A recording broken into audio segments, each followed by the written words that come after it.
2024년 1월 31일 수요일 경제뉴스 모닝 브리핑을 시작하겠습니다. 일론 머스크 테슬라 최고 경영자가 설립한 생명공학 스타트업 뉴럴링크가 인간 뇌에 전자칩을 이식하기 위한 임상시험에 돌입했다. 2016년 설립된 뉴럴링크는 이른바 뇌 임플란트 프로젝트를 추진하고 있다. 머스크는 뉴럴링크의 첫 작품을 텔레파시로 부르며 생각만으로 휴대폰이나 컴퓨터, 모든 기기를 제어할 수 있다고 말했다. 이어 팔다리를 사용하지 못하는 사람들이 초기 사용자가 될 것이라고 했다. 미국 식품의약국은 지난해 뉴럴링크에 인간 임상 허가를 내줬다. 다만 뇌 임플란트의 안전성 논란도 여전하다. 전문가들은 뇌 임플란트 장치에 탑재된 리튬 배터리와 전선의 인체 유해성, 장치 제거 과정에서의 뇌 손상 가능성 등을 우려하고 있다. 다음 뉴스.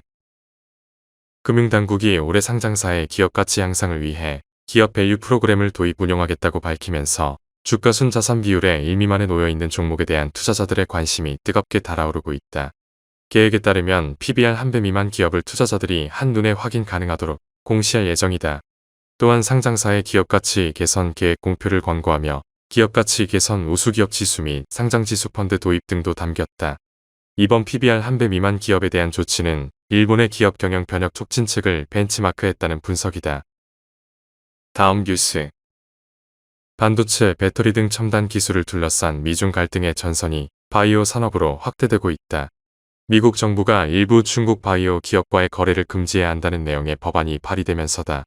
규제 대상에는 우시 바이오로직스가 포함돼 경쟁사인 삼성 바이오로직스가 미중 갈등의 반사 이익을 얻을 수 있다는 관측이 나온다.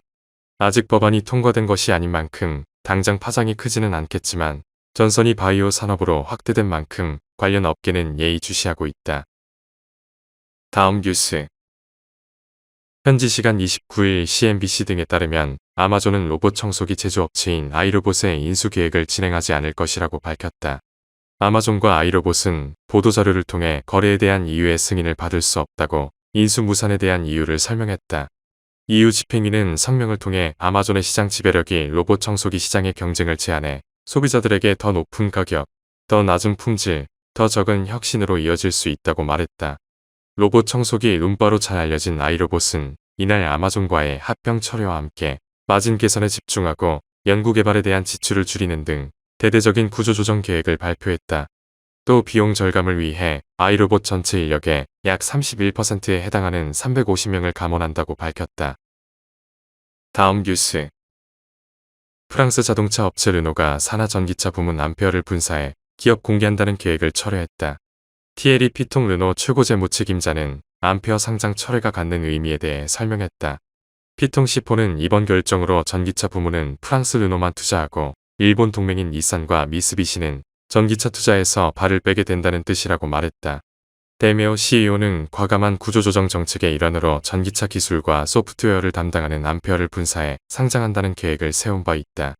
암페어 IPO가 철회되면서 이를 르노 턴어라운드 핵심 가운데 하나로 강조해왔던 데메오 CEO의 입지도 위태로워졌다. 다음 뉴스. 유럽연합이 우크라이나 장기 지원안에 반대하는 헝가리에 할당된 EU 기금을 중단하는 방안을 검토하고 있다.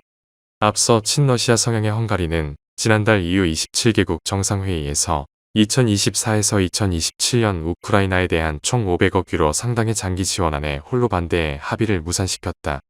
헝가리가 만장일치 의결의 허점을 이용해 거부권을 계속 행사하자 이에 대해 EU 회원국 사이에서 핵심 권리인 투표권을 박탈해야 한다는 강경론이 나온 상황에서 나온 초강수로 풀이된다. EU 공동 예산이 지출되는 지원안이 타결되려면 27개국의 만장일치 동의가 필요함에 따라 EU는 헝가리의 거부권을 철회하라고 전방위로 압박하고 있다. 다음 뉴스. 30일 카카오에 따르면 회사는 3월 1일 약관 개정을 통해 선물 수신자도 교환 요청을 할 수 있도록 한다. 교환 요청 버튼은 올해 상반기 중 카카오톡에 추가될 예정이다.